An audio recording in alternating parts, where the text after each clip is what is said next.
నిలబడ్డాం. రెండోదిగా నిలబడాలి. అనేక సందర్భాల్లో క్రైస్తవ సహోదరులు సహోదరులు దగ్గరికి వచ్చి, అన్నా ఆత్మీయంగా జీవించాలనుకుంటున్నాను కానన్నా నిలబడలేకపోతున్నానన్నా, ప్రార్థనాపరుడుగా ఉండాలనుకుంటున్నానన్నా నిలబడలేకపోతున్నానన్నా, పరిశుద్ధంగా జీవించాలనుకుంటున్నానన్నా నిలబడలేకపోతున్నానన్నా, ఏమవుతున్నావన్నా పడిపోతున్నానన్నా. ఉన్నారా ఎవరైనా? మన మధ్య ఎవరైనా ఉన్నారా అలా మాటి మాటికి పడిపోయేవాళ్ళు? ఆదివారం వాక్యం విన్నప్పుడు మీ సంఘ కాపరి చక్కని వర్తమానం ఇచ్చినప్పుడు వాక్యాన్ని విని, ప్రభువా నీకోసమే నిలబడతా ఊగిపోయి ఆ తర్వాత మరలా పడిపోయేవాళ్ళు ఉన్నారా? ఆ తర్వాత పాపానికి వంగిపోయేవాళ్ళు ఉన్నారా? వినండి, ఏ ఆత్మీయుడైతే మాటి మాటికి పాపానికి వంగిపోతాడో, లొంగిపోతాడో, పడిపోతాడో, ఆ ఆత్మీయుడు దేవుణ్ణి సంతోషపరచలేడు, దేవుణ్ణి మహిమపరచలేడు. మనలో చాలా మంది వాక్యాన్ని వింటున్నారు, ఆత్మీయంగా జీవించాలని ఆశపడుతున్నారు, కానీ ఏదో ఒక పాపానికి వంగిపోతున్నారు, ఏదో ఒక పాపానికి లొంగిపోతున్నారు. చక్కగా నిలబడవలసిన మనము, క్రీస్తుకు సాక్షులుగా నిలబడవలసిన మనము ఏదో ఒక పాపిష్టి కార్యానికి వంగిపోవడం వల్ల దేవుణ్ణి మహింపరచలేకపోతున్నాం, దేవుణ్ణి సంతోషపరచలేకపోతున్నాం. మరొక్కసారి జ్ఞాపకం చేస్తున్నా, పాపమునకు లొంగిపోయే, పాపమునకు వంగిపోయే ఏ ఒక్కడు కూడా దేవుణ్ణి సంతోషపరచలేడు, దేవుని నామాన్ని మహిమపరచలేడు, తన జీవితంలో సంతోషంగా జీవించలేడు. పాపము ఒక వ్యక్తికి విచారమును పుట్టిస్తుంది, దుఃఖమును పుట్టిస్తుంది, జీవితంలో నెమ్మది లేకుండా చేస్తుంది, భయమును పుట్టిస్తుంది. అదే పాపమును జయిస్తే ఆ వ్యక్తి నిలబడితే దేవుణ్ణి మహిమపరుస్తాడు, తాను ఘనమైన సాక్షిగా నిలబడతాడు. ఈరోజు అడుగుతున్నాను, మనము క్రీస్తు కొరకు నిలబడే వారిగా ఉన్నామా? పాపానికి వంగిపోయే వారిగా ఉన్నామా? బైబిల్లో ఒక వ్యక్తిని మీకు చూపిస్తా, త్వరగా రండి. లూకా సువార్త 13వ అధ్యాయము 10వ వచనం. విశ్రాంతి దినమున ఆయన ఒక సమాజ మందిరంలో బోధించుచున్నప్పుడు 18 ఏండ్ల నుండి బలహీనపరచు దయ్యము పట్టిన ఒక స్త్రీ అచ్చట ఉండెను. ఆమె నడుము వంగిపోయి ఎంత మాత్రము చక్కగా నిలువబడలేకుండెను. ఇదిగో సమాజ మందిరంలో, అంటే మందిరంలోనే యేసుక్రీస్తు బోధిస్తున్న ఆ మందిరంలో ఒక స్త్రీ ఉందట. ఏం పట్టిన స్త్రీ అట? బలహీనపరచు దయ్యం పట్టిన స్త్రీ అట. దయ్యం పట్టిన వాళ్ళు కూడా మందిరానికి వస్తారా? ఎందుకు రారు? దయ్యం పట్టిన వాళ్ళు మందిరాలకు వస్తారు, దయ్యం పట్టిన వాళ్ళు మీటింగ్స్కి వస్తారు, దయ్యం పట్టిన వాళ్ళు ప్రార్థనా కూడికలకు వస్తారు. అడుగుతున్నా, నువ్వు పరిశుద్ధుడిగానే వచ్చావా, అపరిశుద్ధునిగా వచ్చావా? దేవుని బిడ్డగా వచ్చావా, సైతాను బిడ్డగా వచ్చావా? పాపమును చేస్తున్న వాడిగా వచ్చావా? ఆ పాపమును విడిచిపెట్టి వాక్యానుసారంగా జీవించడానికి వచ్చావా? నువ్వు ఒకవేళ పాపిగానే వచ్చినట్లయితే, నువ్వు సైతాను సంబంధిగా వచ్చినట్లయితే, ఈరోజు దేవుడు నీతో మాట్లాడి నీలో ఉన్న ఆ సాతానును, ఆ దయ్యపు చేష్టలను సంపూర్తిగా నాశనం చేసి నిన్ను విడిపించాలని, నిలబెట్టాలని ఆశిస్తున్నాడు దేవుడు. వినో, దయ్యము పట్టిన, బలహీనపరచు దయ్యం పట్టిన ఒక స్త్రీ 18 సంవత్సరాలుగా ఎంత మాత్రము చక్కగా నిలబడకుండా ఎప్పుడు వంగిపోయే ఉండేదట. దయ్యం పట్టిన వాళ్ళు చక్కగా నిలబడలేరు. సైతాను చేతుల్లో, చెప్పు చేతల్లో ఉన్న వాళ్ళు ఆత్మీయంగా నిలబడలేరు, పరిశుద్ధంగా నిలబడలేరు, ఒక మాట మీద నిలబడలేరు, ఒక తీర్మానం మీద నిలబడలేరు, వాక్యం మీద నిలబడలేరు, దేవుని కొరకు రోషము కలిగి నిలబడలేరు. ఎవరు నిలబడగలరు? సైతాను కబంధ హస్తాల్లోంచి బయటపడిన వాళ్ళు, సాతాను యొక్క దుష్కార్యముల నుంచి బయటపడిన వాళ్ళే నిలబడగలరు. మీకు తెలుసా అండి, కొన్నిసార్లు మనం పనిచేసుకున్నప్పుడు, పొలాల్లో పనిచేస్తున్నప్పుడు ఎక్కడి నుంచో పాము వస్తుంది, వచ్చి బుసగొడుతూ ఉంటుంది. అది చూసి మనం ఏం చేస్తాం? భయపడతాం. అదే పట్టణాల్లో అయితే ఏం చేస్తామంటే పాములను పిలిపిస్తాం. అది బుసగొడుతూ ఎక్కడికో లోపలికి వెళ్తుంది. తోక మాత్రమే కనిపిస్తూ ఉంటే భయపడి చేస్తూ ఉంటాం మనం. ఈ లోపల పాములోడు వస్తాడు, ఆ పాములు పట్టేవాడు వస్తాడు. ఆ పాములను పట్టేవాడు వచ్చి ఆ తోకతో బయటికి లాగుతాడు. ఒక్కసారిగా లేచి బుస్సు కొడతా ఉంటుంది. వాడి దగ్గర ఏదో వనమూలిక ఉంటుంది. ఆ వనమూలిక ఆ పాముకు చూపిస్తూ ఉంటాడు. బుస్సు కొడతా ఉంటుంది. ఆ వనమూలిక చూపిస్తూ ఉంటాడు. బుస్సు కొడతా ఉంటుంది. వనమూలిక చూపిస్తూ ఉంటాడు. బుస్సు కొడతా మళ్ళీ వనమూలిక చూపిస్తాడు. బుస్సు కొట్టి వనమూలిక చూపిస్తాడు. ఇంకేముంది బుస్సు కోస అంతే. ఇలా అయిపోద్ది అంతే. ఏమైపోయింది ఈ బుస్స? ఆ వనమూలికలో ఒక శక్తి ఉంది. ఆ వనమూలిక దానికి ఉన్న పొగరును వగరును అణిచేస్తుంది. అంతే. ఆ పాములు పట్టేవాడు ముందు తల వంచేస్తుంది. అంతే. వాడు పీక పట్టుకుంటాడు, పట్టుకెళ్తాడు. మనం కూడా అంతేనేమో. కొన్నిసార్లు తెగ బుస్స కొడతా ఉంటాం.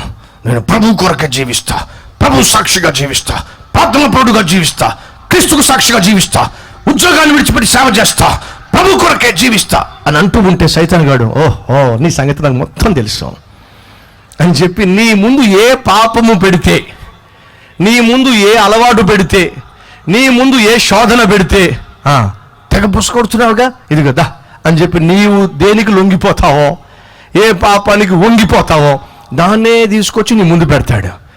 పుసుకొట్టి ప్రభు కొరకే జీవిస్తా, ప్రభు కొరకే జీవిస్తా, ప్రభు కొరకే జీవిస్తా, ప్రభు కొరకు జీవిస్తా. ప్రభువా పడిపోయాను, ప్రభువా, ప్రభువా సైతానుకు లొంగిపోయాను, ప్రభువా సైతానుకు వంగిపోయాను, ప్రభువా. ఎందుకయ్యా? ఎందుకని? వాడు చూపించాడు ప్రభువా. ఏం చూపించాడు? దేనికైతే లొంగిపోతానో దాన్ని నా ముందు పెట్టేసరికి పొగరు కాస్త, వగరు కాస్త, బుస కాస్త ఏమైంది? అడుగుతున్నా, ప్రభు కొరకు రోషం కలిగి జీవించాలని ఆశపడుతున్న నీవో, ప్రభు కొరకు సాక్షిగా జీవించాలని ఆశపడుతున్న నీవో, వాక్యానుసారంగా బ్రతకాలను కోరుకుంటున్న నీవో, ఏ పాపము నువ్వు చూసినప్పుడు లొంగిపోతున్నావో, ఏ పాపానికి వంగిపోతున్నావో, నువ్వు ఎంత బుసలు కొట్టినా సైతాన్ గాడికి తెలుసు. కొట్టు బాగా కొట్టు, బుసగొట్టు, నిన్ను ఎలా వంచాలో నాకు బాగా తెలుసు. ఏ పాపానికి లొంగిపోతావో నాకు బాగా తెలుసు. అడుగుతున్నా, సైతానుకు తెలిసిన పాపమేమిటి? నువ్వు లొంగిపోయే పాపమేమిటి? అది ఈరోజు నీకు తెలుసు కాబట్టి దాన్ని నువ్వు జయించకపోతే జీవితాంతము వంగిపోతావు. అలా వంగిపోయినంత కాలము నువ్వు దేవుణ్ణి మహిమపరచలేవు, దేవుణ్ణి గణపరచలేవు. 18 సంవత్సరాలుగా వంగిపోతూ ఉంది. అడుగుతున్నా, ఎంతకాలం? తాగుడుకు నువ్వు వంగిపోయావు. ఎంతకాలం? పాపిష్టి చూపులకు లొంగిపోయావు. ఎంతకాలం? అపవిత్రమైన బొమ్మలు చూసుకుంటూ నీ శరీరాన్ని పాడు చేసుకుంటూ ఉన్నావు. ఎంతకాలం? నీ శరీరాన్ని నీచమైన కార్యాలతో మలినం చేసుకుంటున్నావు. ఎంతకాలం? నోటిని పాడు చేసుకుని, తలంపులను పాడు చేసుకుని, చూపులను పాడు చేసుకుని, కుటుంబంలో ఉన్న గౌరవాన్ని, ఆత్మీయతను, మర్యాదను పాడు చేసుకుని ఎంతకాలం నీ జీవితంలో ప్రతి పాపానికి వంగిపోతున్నావో, లొంగిపోతున్నావో అడుగుతున్నా. ఎంతోమంది సహోదరులు వచ్చి నాతో మాట్లాడుతూ ఉంటారు, అన్న నా జీవితంలో, నా శరీరంలో ఒక భయంకరమైన పాపం ఉంది. అడుగుతా, ఎంతకాలంగా? 15 సంవత్సరాలుగా ఆ పాపంతో అల్లాడిపోతున్నా. 18 సంవత్సరాలుగా ఆ పాపంతో అల్లాడిపోతున్నా. ఒక తమ్ముడు వచ్చి అంటున్నాడు, అన్నా నేను భయంకరమైన పాపిని, నా పాపము ఎవరితోనూ చెప్పుకోలేను, నేను పురుషులు చేసే పాపం చేస్తాను, నేను ఒక హోమోసెక్షువల్ని, అబ్బాయినై ఉండి అబ్బాయిలతోనే పాపం చేస్తాను, అది నా భయంకరమైన జీవితము. అడిగా, నీకు ఎప్పటి నుంచి వచ్చింది ఈ మాయరోగం? ఏమన్నాడు తెలుసా? నేను 8 సంవత్సరాల చిన్న పిల్లవాడిగా ఉన్నప్పటి నుంచి అన్న ఈ పాపిష్టి భయంకరమైన క్రియ నన్ను వెంటాడుతూ ఉంది. 8 సంవత్సరాల వయసు నుంచే నేను ఈ పాపానికి లొంగిపోయాను. హాస్టల్లో ఉన్నప్పుడు నీచమైన కార్యాలకు నేను లొంగిపోయాను. అప్పటి నుంచి ఈ పాపానికి వంగిపోయాను. ఉన్నారా ఈరోజు? 8 సంవత్సరాల నుంచి, 10 సంవత్సరాల నుంచి, 15 సంవత్సరాల నుంచి, చిన్నప్పటి నుంచి, కాలేజీకి వెళ్ళినప్పటి నుంచి, స్కూల్లో ఉన్నప్పటి నుంచి, హాస్టల్లో చేరినప్పటి నుంచి, ఆ బూతు సినిమాలు చూడడం మొదలుపెట్టినప్పటి నుంచి పాపానికి, పాపిష్టి కార్యాలకు లొంగిపోతూ వంగిపోతూ సైతానుకు బానిసైపోయి జీవించే వాళ్ళు ఉన్నారా? అలా ఉన్నంత కాలము నీ జీవితంలో జయ జీవితాన్ని చూడలేవు, పరిశుద్ధమైన జీవితాన్ని చూడలేవు, దేవుణ్ణి మహిమపరిచే జీవితాన్ని నువ్వు చూడలేవు. 18 సంవత్సరాలుగా ఎంత మాత్రము చక్కగా నిలబడము చేతగాని ఆ స్త్రీ వంగిపోతూ వచ్చింది. ఎన్ని సంవత్సరాలు? 18 సంవత్సరాలు. అప్పుడు యేసు ఆమెను చూశాడు. మాటి మాటికి వంగిపోతున్నా, సరిగా నిలబడలేకపోతున్నా ఆమెను యేసు చూశాడు. ఈరోజు ఎవరైతే వచ్చి వాక్యం వింటున్న వారిలో ఎవరైతే ఏ పాపానికి లొంగిపోతున్నారో, ఏ పాపానికి వంగిపోతున్నారో, ఎన్నెన్ని సంవత్సరాలుగా ఆ పాపానికి బానిసలై, ఆ పాపానికి బందీలై నిలబడలేక, సాక్ష్యాన్ని కాపాడుకోవడం చేతగాక, పరిశుద్ధంగా బ్రతకడానికి మనసు లేక, మనసు ఉన్నప్పటికీ కుదరక, ఏ పాపానికైతే నువ్వు లొంగిపోతున్నావో, ఏ స్థితిలో నువ్వు వచ్చి ఇక్కడ కూర్చుని వాక్యం వింటున్నావో, నిన్నే ఈ రాత్రి యేసు చూస్తున్నాడు. పాపానికి లొంగిపోయిన, పాపానికి వంగిపోయిన, మాటి మాటికి పడిపోతున్న సహోదరి సహోదరుడా, నిన్ను ఈ రాత్రి యేసు చూస్తున్నాడు. ఆనాడు యేసు ఆమెను చూశాడు, చూసి ఆమెను పిలిచాడు. నిన్ను యేసు పిలుస్తున్నాడు. నీ జీవితాన్ని మార్చాలని చెప్పి, నీ బ్రతుకును మార్చాలని చెప్పి, నిన్ను నిలబెట్టాలని చెప్పి, తన కోసం సాక్షిగా నిలబెట్టుకోవాలని చెప్పి యేసు నిన్ను పిలుస్తున్నాడు. వస్తావా? ఆ యేసు పిలుపును అందుకొని ఇస్తావా? నీ జీవితంలో యేసుకు చోటు అలా ఇచ్చి నీ జీవితాన్ని ఈరోజు పదిలపరుచుకుంటావా? ప్రభువుకు సాక్షిగా నిలబడతావా? ఆ స్త్రీ యేసు దగ్గరకు వచ్చింది. యేసు ఆమె మీద చేతులు ఉంచాడు. ఆమెను పట్టి పీడిస్తున్న ఆ బలహీనపరచు దెయ్యము ఆమెను విడిచిపెట్టి పోయింది. ఎప్పుడైతే ఆ బలహీనత విడిచిపెట్టి పోయిందో, బైబిల్లో ఒక చక్కని మాట ఉంది. ఏమిటా చక్కని మాట అంటే చూడండి, ఏముందో 13వ అధ్యాయము. ఆమె నడుము వంగిపోయి 11వ వచనము, ఎంత మాత్రము చక్కగా నిలవబడలేకుండాను యేసు ఆమెను చూచి రమ్మని పిలిచి, అమ్మా, నీ బలహీనత నుండి విడుదల పొంది ఉన్నావని ఆమెతో చెప్పి ఆమె మీద చేతులుంచగానే ఆమె చక్కగా నిలవబడి 18 సంవత్సరాలైంది చక్కగా నిలబడి. ఎంతకాలమైంది నువ్వు చక్కగా జీవించి? ఎంతకాలమైంది నువ్వు పరిశుద్ధంగా జీవించి? ఎంతకాలమైంది యథార్థంగా జీవించి? ఎంతకాలమైంది ఒక నిజమైన క్రైస్తవుడిగా జీవించి? ఇప్పటి వరకు నువ్వు ఆ విధంగా జీవించకపోతే ఈ రోజు నువ్వు జీవించాలని దేవుడు కోరుకుంటున్నాడు. ఆమెను పిలిచాడు, ఆమె వచ్చింది, యేసు ఆమెను దర్శించాడు, ఆమె చక్కగా నిలబడింది. నిలబడి ఏముంది బైబిల్లో? ఆమె చక్కగా నిలబడి దేవుని మహిమపరచెను. ఎవరు దేవుణ్ణి మహిమపరచగలరు? చెప్పండి గట్టిగా. ఎవరు దేవుణ్ణి మహిమపరచగలరు? ఎవరు దేవుణ్ణి ఘనపరచగలరు? ఎవరు దేవుణ్ణి సంతోషపరచగలరు? చక్కగా నిలబడేవాళ్ళు, పరిశుద్ధంగా జీవించేవాళ్ళు, అల్పకాల పాప భోగాలకి లొంగిపోయేవాళ్ళు కాదు, యవ్వన ఇచ్ఛలకు లొంగిపోయేవాళ్ళు కాదు, ప్రతి తుచ్చమైన పాపానికి దాసోహమైపోయే వారు కాదు, దేవుణ్ణి మహిమపరిచేవాళ్ళు. అడుగుతున్నా, మీలో ఎంతమంది కోరుతున్నారు నేను దేవుణ్ణి మహిమపరచాలని ఆశిస్తున్నాను అన్నవారు చేయి చూపిస్తారా? దేవుణ్ణి మహిమపరచాలి అని ఆశిస్తున్నాను అన్నవారు చేయి చూపిస్తారా? Thank you. నిజముగా దేవుణ్ణి మహిమపరచాలి అని ఆశిస్తున్నట్లయితే మీరు చక్కగా నిలబడాలి. మీరు చక్కగా నిలబడాలి అంటే క్రీస్తు దగ్గరకు రావాలి. క్రీస్తు దగ్గరకు రావాలంటే ఈరోజు మీ జీవితాలు ప్రభువుకు అంకితము చేయాలి. ఆనాడు 18 సంవత్సరాలుగా వంగిపోయిన స్త్రీని యేసు పిలిచాడు. పాపానికి వంగిపోతున్న నా ప్రియ సహోదరి సహోదరుడా, యేసు ఈ రాత్రి నిన్ను పిలుస్తున్నాడు. నువ్వు వచ్చినట్లయితే ఆయన ఈరోజు నిన్ను దర్శిస్తాడు, జీవితాన్ని సంపూర్ణంగా మార్చేస్తాడు, నిన్ను దేవుణ్ణి మహిమపరిచేటటువంటి వ్యక్తిగా తీరుస్తాడు, నీ జీవితాన్ని దీవెనకరంగా మారుస్తాడు. మొదట కూర్చోవాలి, ఆ తర్వాత నిలబడాలి, ఆ తర్వాత నడవాలి, ఆ తర్వాత మనము నడవాలి. ఎలా నడవాలి? క్రీస్తును వెంబడిస్తూ నడవాలి, క్రీస్తునే అనుసరిస్తూ నడవాలి. క్రైస్తవుడు అని పిలువబడుతున్న వాడు, ఆ క్రైస్తవుడు అనే పేరుకు అర్థమేమిటి? క్రీస్తును వెంబడించేవాడు. సత్యములో నడవాలి, వెలుగులో నడవాలి, యేసు వెంట నడవాలి. పేతురు రాసిన పత్రిక 2వ అధ్యాయము 21వ వచనంలో ఏం రాయబడి ఉంది? పేతురు రాసిన పత్రిక 2వ అధ్యాయము 21వ వచనంలో ఏముంది? క్రీస్తు కూడా మీ కొరకు బాధపడి మీరు తన అడుగు జాడల యందు నడుచుకొనున్నట్లు. ఎలా నడవాలి? యేసు అడుగు జాడల్లో నడవాలి. లోకంతో నడవడానికి వీల్లేదు, పాపిష్టి మనుషులతో నడవడానికి వీల్లేదు, పాపిష్టి స్నేహితులతో నడవడానికి వీల్లేదు, లోకానుసారంగా నడవడానికి వీల్లేదు, లోకానుసారమైన సాంప్రదాయాలతో మూఢనమ్మకాలతో నడవడానికి వీల్లేదు. ఎవరితో నడవాలి? దేవునితో నడవాలి. బైబిల్లో ఎవరైనా ఉన్నారా దేవుడితో నడిచిన వాళ్ళు? చెప్పండి. హానోకు దేవునితో నడిచెను. ఎన్ని సంవత్సరాలు? 365 సంవత్సరాలు. 365 సంవత్సరాలు హానోకు దేవునితో నడిచాడు.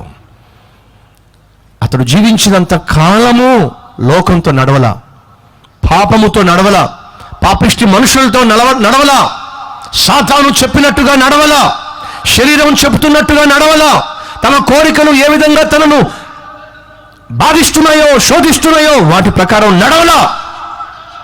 క్రీస్తుతో నడిచాడు, దేవునితో నడిచాడు.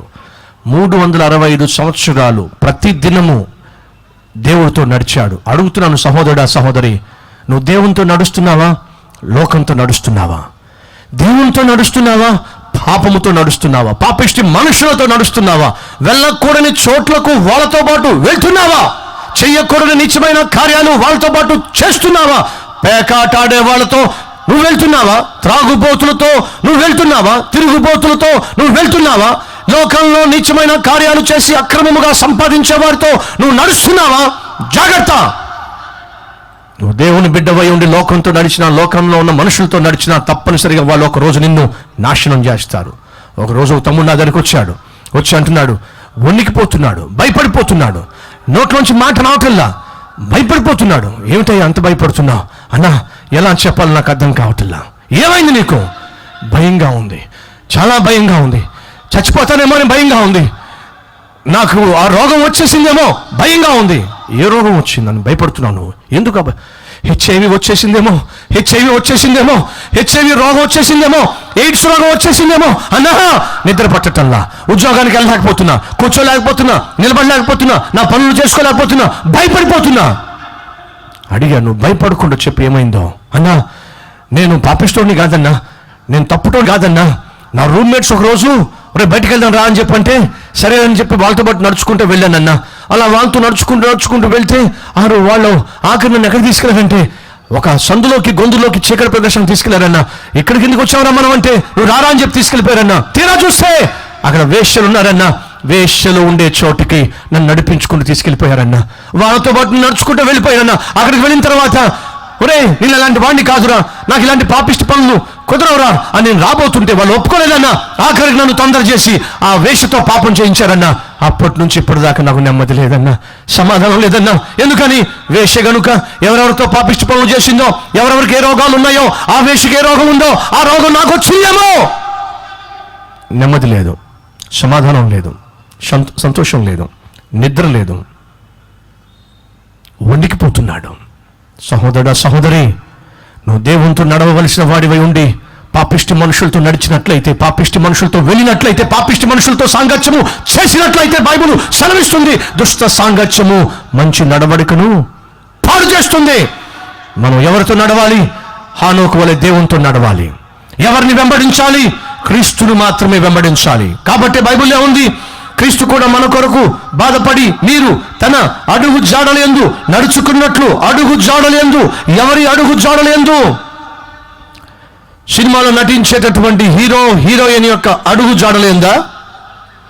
లోకంలో బాగా డబ్బు సంపాదించేటటువంటి ఐశ్వర్యంతుల జాడయందా? లేదా రాజకీయ వేత్తల అడుగు జాడలేందా? లేదా ఈ లోకంలో ఉన్న మనుషుల యొక్క నడవడిక వెనుక మనం వెళ్ళాలా? ఎవరిని వెంబడించాలి? ఆత్మీయ సహోదరి, సహోదరుడా, నువ్వు దేవుని బిడ్డవైతే, క్రైస్తవుడు అయితే నువ్వు క్రీస్తును మాత్రమే వెంబడించాలి. క్రీస్తు వెనకే నువ్వు నడవాలి. అందుకేం చేశాడట చూడండి, మనము క్రీస్తు అడుగు జాడలందు నడుచుకున్నట్లు మీకు మాదిరి ఉంచిపోయెను. ఆయన అడుగు జాడల్లో మనం నడవాలి. క్రైస్తవుడు నడవాలి, క్రీస్తు వెనకే నడవాలి, క్రీస్తుతోనే నడవాలి. క్రీస్తు లేకుండా నువ్వు నడిచినా, క్రీస్తు లేకుండా నువ్వు వెళ్ళినా, క్రీస్తు లేకుండా నువ్వు సంచరించినా దేశ దిమ్మరివైపోతావు. జాగ్రత్త. ఎవరితో నడుస్తున్నావో, ఎవరితో వెళ్తున్నావో, ఎవరితో స్నేహం చేస్తున్నావో, ఎవరితో కలుస్తున్నావో, ఎవరితో తిరుగుతున్నావో జాగ్రత్త. వారు నీ జీవితాన్ని నాశనం చేస్తారు. నీ జీవితాన్ని పదిలపరచగలిగిన, నీ జీవితాన్ని, నీ ఆత్మను భద్రపరచగలిగిన, నిన్ను చేర్చవలసిన గమ్యానికి చేర్చగలిగిన ఒకే వ్యక్తి, ఒక్కరి భూమి మీద ఉన్నారు. ఆయనే ప్రభు అయిన యేసుక్రీస్తు. ఆయన అడుగు జాడల్లో మనం నడవాలి, దేవునితో మాత్రమే నడవాలి. 4వదిగా పరుగు పెట్టాలి. ప్రతి క్రైస్తవుడు ఎక్కడ వేసిన గొంగలి అక్కడ వేసినట్టుగా ఒకే చోట ఉండడానికి వీల్లేదు. నీ ఆత్మీయ జీవితము 10 సంవత్సరాల క్రితం ఎలా ఉందో ఈ రోజు అలాగే ఉండిపోవడానికి వీల్లేదు. 20 సంవత్సరాల క్రితము నువ్వు ఎలా ఉన్నావో ఈ రోజు అలా ఉండడానికి వీల్లేదు. నీ ఆత్మీయ జీవితంలో పురోగతి ఉండాలి, నీ ఆత్మీయ జీవితంలో అభివృద్ధి ఉండాలి, నీ ఆత్మీయ జీవితంలో ముందుకు సాగే ఆత్మీయత ఉండాలి. బైబిల్ సెలవిస్తుంది, నాగటి మీద చెయ్యి వేసి వెనక్కి తిరిగి చూసేవాడు ఎవడూ కూడా నాకు పాత్రుడు కాదు. నువ్వు ఉన్న చోటే ఉండిపోవడానికి వీల్లేదు, వెనక్కి తిరిగి చూడడానికి వీల్లేదు. విశ్వాసములకు కర్తయు దానిని కొనసాగించు యేసు వైపు చూస్తూ నువ్వు ముందుకు సాగాలి. నీ ఆత్మీయ జీవితం ఎప్పుడు కూడా ముందుకు సాగేదిగా ఉండాలి, ఆగిపోయేదిగా ఉండడానికి వీల్లేదు. నీ వ్యక్తిగత రిలేషన్షిప్, దేవుడితో ఉన్న రిలేషన్షిప్ రోజు రోజుకు పెరగాలి. సాధారణంగా మనం మన 10 years back 15 years back photos ఉంటే ఆ ఫోటో ఇప్పుడున్న ఫోటో పక్కన పెట్టుకుని కంపేర్ చేసుకుంటాం, అవునా? అప్పుడు బాగున్నానా ఇప్పుడు బాగున్నానా అని చూసుకొని అప్పుడు కంటే ఇప్పుడే బాగున్నాను అనుకుంటావా? ఏమిటో మొహం ఏమిటి ఇలా ముచ్చు మొహంలా తయారైంది, మొహం ఏమిటి ఇలా వడిలిపోయింది, ఇప్పుడు కన్నా అప్పుడే బాగున్నాను అనే స్థితిలో ఉన్నావా? లేకపోతే అప్పటికంటే ఇప్పుడే బాగున్నాను అనే స్థితిలో ఉన్నావా? నా ప్రశ్న ఏమిటంటే 10 సంవత్సరాల క్రితం ఉన్న ఫోటోనే బాగుంటే నీకు హ్యాపీయా? 10 సంవత్సరాల క్రితం ఉన్న ఫోటో కన్నా ఇప్పుడు నువ్వు బాగుంటే హ్యాపీయా? చెప్పాలి. అడుగుతున్నా. 10 సంవత్సరాలప్పుడు నీకు వచ్చే జీతం 3,000 రూపాయలు అయితే ఈరోజు 1,500 రూపాయలు కావాలని ఆశపడుతున్నావా? 30,000 కావాలని ఆశపడుతున్నావా? ప్రతి ఒక్కరికి అభివృద్ధి కావాలి. 10 సంవత్సరాల క్రితము నువ్వు ఒకే ఒక గదిలో ఉన్నావు, కానీ ఈరోజు 3 గదులు ఇంట్లో ఉంటున్నావు. 10 సంవత్సరాల క్రితం సైకిల్ మీద వెళ్ళావు, ఈరోజు బైక్ మీద వెళ్తున్నావు. 10 సంవత్సరాల క్రితం బైక్ మీద వెళ్ళావు, ఈరోజు నువ్వు కారులో వెళ్తున్నావు. నీ జీవితంలో ఈ లోక సంబంధమైన విషయాల్లో అభివృద్ధి కనిపిస్తుంది, బాగుంది. కానీ మరి ఆత్మీయ జీవితం విషయంలో ఏమిటి? 10 సంవత్సరాల క్రితం అరగంటే ప్రార్థన చేశావు, మరి ఇప్పుడు ప్రార్థనే మానేశావా? 10 సంవత్సరాల క్రితము దేవుని మందిరానికి రెగ్యులర్గా వెళ్ళేవాడివి, మరి ఇప్పుడు అప్పుడప్పుడు వెళ్తున్నావా? 10 సంవత్సరాల క్రితము ప్రభు కొరకు రోషంగా జీవించి సేవకులతో సహాయపడి సాక్షిగా జీవించావు, మరి ఇప్పుడు ఆ సేవను, సంఘాన్ని, సేవకుని విడిచిపెట్టేసి నీ ఇష్టానుసారంగా జీవిస్తున్నావా?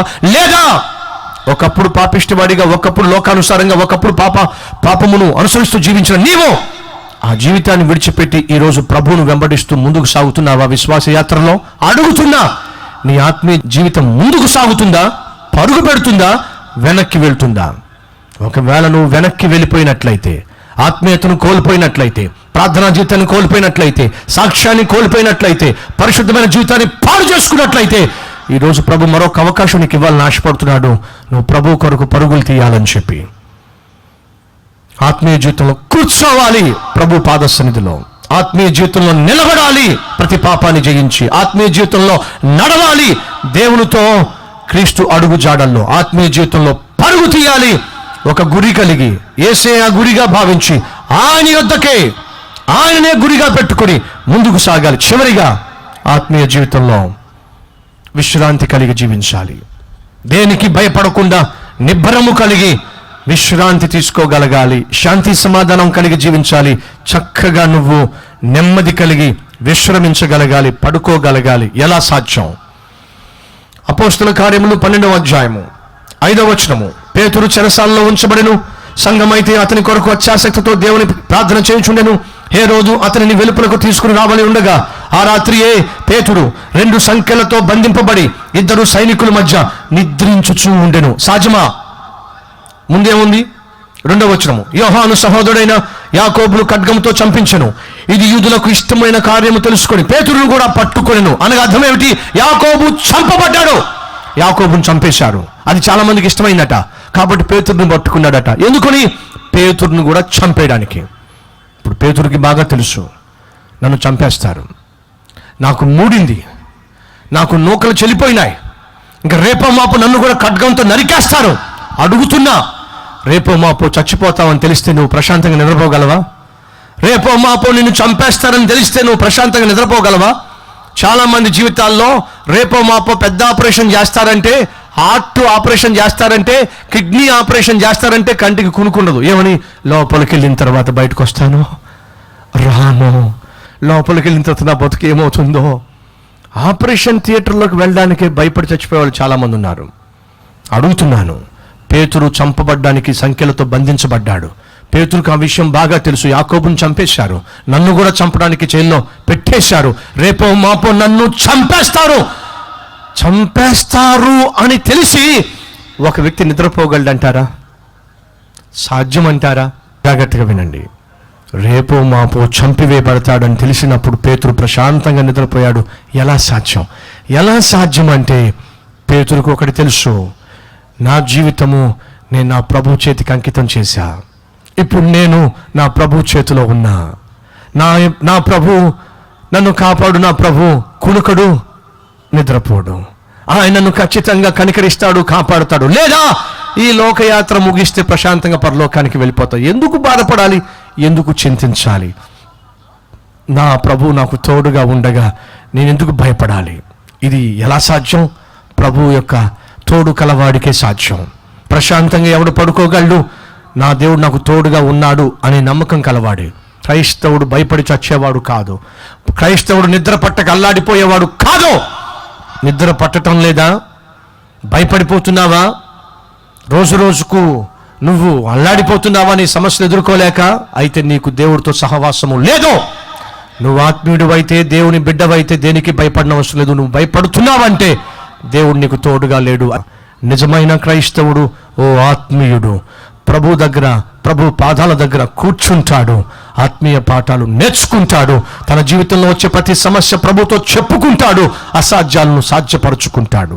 నిజమైన క్రైస్తవుడు ఒక ఆత్మీయుడు పరిశుద్ధంగా నిలబడతాడు. పాపానికి లొంగకుండా చక్కగా నిలబడి ప్రభువుకు సాక్షిగా, ప్రభు మహిమార్థమై నిలబడతాడు. ఒక ఆత్మీయుడు చక్కగా నడుస్తాడు, దేవునితోనే నడుస్తాడు. లోకంతో కాదు, లోకంలో ఉన్న స్నేహంతో కాదు, లోక పాపంతో కాదు.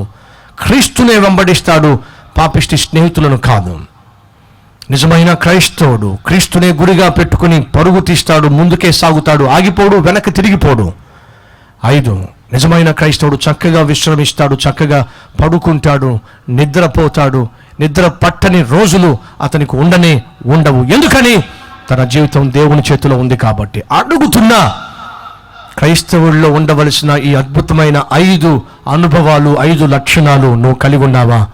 లేకపోతే ఈరోజు నీ జీవితాన్ని ప్రభువుకు అంకితం చేసి నిర్భయమైన జీవితాన్ని జీవించడానికి ఇష్టపడతావా? అవునన్నవారు నాతో పాటు కలిసి ప్రార్థన చేస్తారా?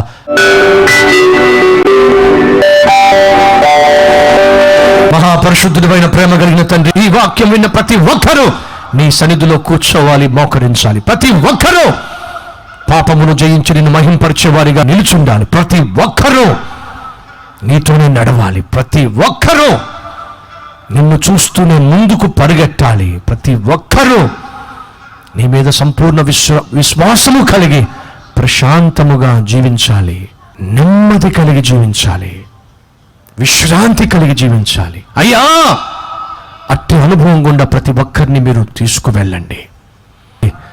ఎన్ని శోధనలు, కష్టాలు, నష్టాలు, శత్రువు యొక్క పన్నాగాలు ఎన్నున్నప్పటికీ వాటిని బట్టి భయపడక, పేతురు విడుదల పొందుకున్నట్టుగా నా జీవితంలో కూడా విడుదల పొందుకుంటా.